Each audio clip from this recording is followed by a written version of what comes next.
भोजपुरिया जन मोर्चा की नीतियों से प्रभावित होकर राष्ट्रीय अध्यक्ष भरत सिंह सहयोगी के समक्ष समाज के प्रतिष्ठित लोगों ने भोजपुरिया जन मोर्चा का दामन थाम लिया।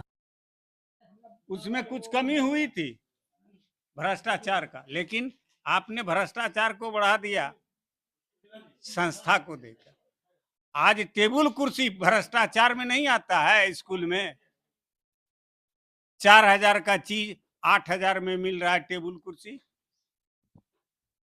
स्कूल में सप्लाई हो रहा है।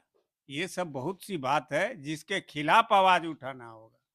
जन मोर्चा ये बीड़ा ले कि शिक्षा और स्वास्थ्य अब भ्रष्टाचार में जो संलिप्त नेता हो या अफसर हो उसके खिलाफ बोलेंगे। उस वहां न हम जाति देखेंगे न धर्म देखेंगे। आज मैं भोजपुरिया में शामिल हुई हूँ तो बहुत अच्छा लगा कि इसमें शामिल, और इनका जो कार्यभार है, जो नशा पर है, शिक्षा पर है, आर्थिक आज़ादी पर है, तो ये तो होना ही चाहिए। और बहुत पहल ले हम लोग देर है इसको। अब जल्द इस मुहिम को जितना से जल्द हम लोग इस मुहिम में लग जाएं, यही प्रयास है। और हमारी जो महिला टीम है वो इसमें सपोर्टिंग में है। यही बोल दी। आज जो है भोजपुरिया जन मोर्चा में शामिल हुए हैं, बहुत ज़्यादा सर ने बताया कि शामिल हुए। आखिर भोजपुरिया जन मोर्चा का ही चयन क्यों किया? देखिए, हमारा उद्देश्य है, जैसे सर बोल रहे हैं, शिक्षा, आर्थिक आज़ादी।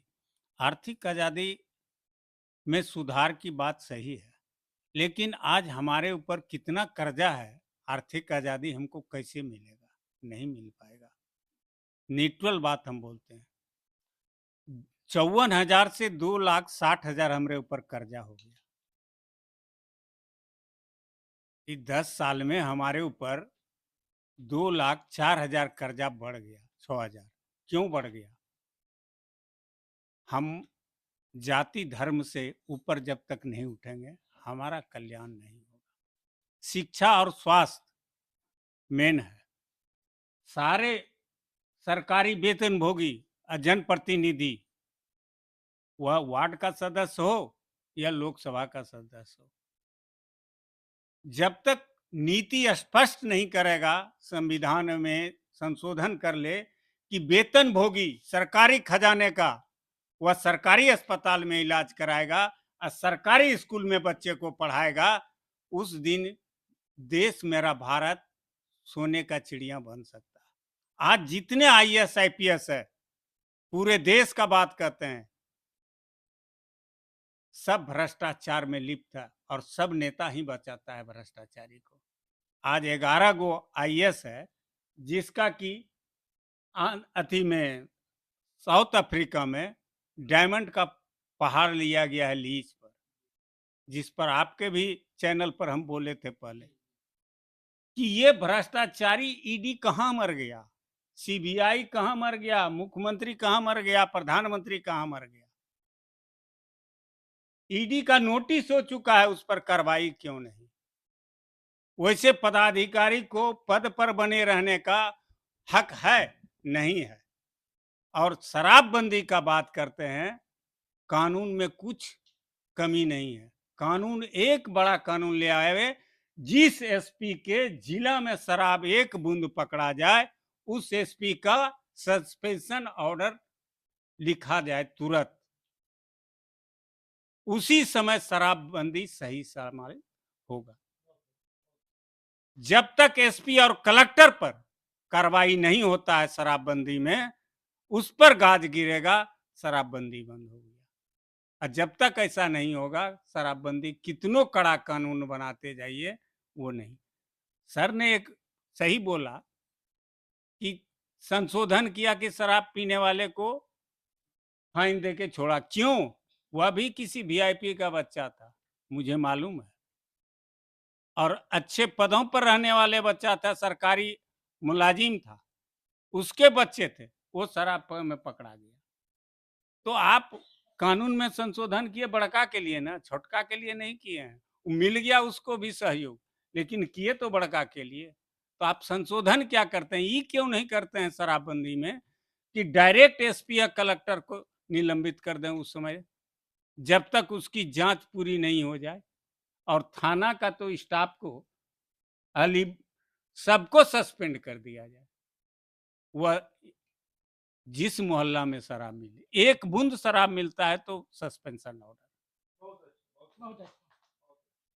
सब सुधर जाएगा। क्या लग रहा है इन्हीं सब नीतियों से प्रभावित होकर आप भोजपुरिया हम हम इनकी बात को मानते हैं कि आर्थिक आजादी हमको तब मिलेगा, हमको फंड से कुछ नहीं होता है, नीयत साफ हो जाए, कानून में साफ हो जाए कि समतल हो जाए सबके लिए। पहले शिक्षा और स्वास्थ्य तो सुधार दीजिए ना, सब हो जाएगा। ये दो चीज जहां सुधर गया, आर्थिक आजादी अपने आप मिल जाएगा। योजना का जरूरत नहीं, योजना तो लूट के लिए योजना होता है। आज जितना एनजीओ है सबको मिड डे मील का पैकेज मिला हुआ है, सबको 80% उसमें जो वीआईपी है ना, जो नेता का है, नेता का जो है वो पूरे बिहार का ले लिया एक के आदमी टेंडर, यो जान लीजिए, एक के आदमी टेंडर लिया है पूरे बिहार का सप्लाई का, एक के आदमी लिया है टेंडर मिड डे मील का पूरे बिहार का, और सब जिला में अलग अलग टेंडर दिया हुआ है। क्यों? पहले अगर स्कूल में बनता था, मास्टर बनवा। मेरा नाम डॉक्टर घनश्याम प्रसाद सिंह हुआ और नालंदा लोकसभा से चुनाव लड़े थे और उसी सुनिए ना, और उसी समय मैंने भोजपुरिया जन मोर्चा में शामिल हुआ था। जहाँ तक कि भोजपुरिया जन मोर्चा जो पार्टी है, हमारे भरत सिंह सहयोगी जो इसके राष्ट्रीय अध्यक्ष हैं, ये तो तन मन धन से इस पार्टी को शक्तिशाली बनाने में जुटे हुए हैं और धीरे धीरे यानी और लोग भी सहयोग दे रहे हैं, अन्य जिलों से दे रहे हैं। जैसा कि 2-3 महिला आज इस भोजपुरी जन मोर्चा में शामिल हुए, तो इससे इस दल को मजबूती मिलेगा। हम ये चाह रहे हैं कि इस पार्टी को शाश्वत स्थायित्व मजबूती के लिए अगले जो विधानसभा का चुनाव होगा अगले साल 2025 में, इसकी तैयारी अभी से ही कर दें, क्योंकि आज जिस दल से विधायक या सांसद चुने जाते हैं उस पार्टी का कुछ महत्व राजनीति बड़े बड़े राजनेता लोग भी देते हैं।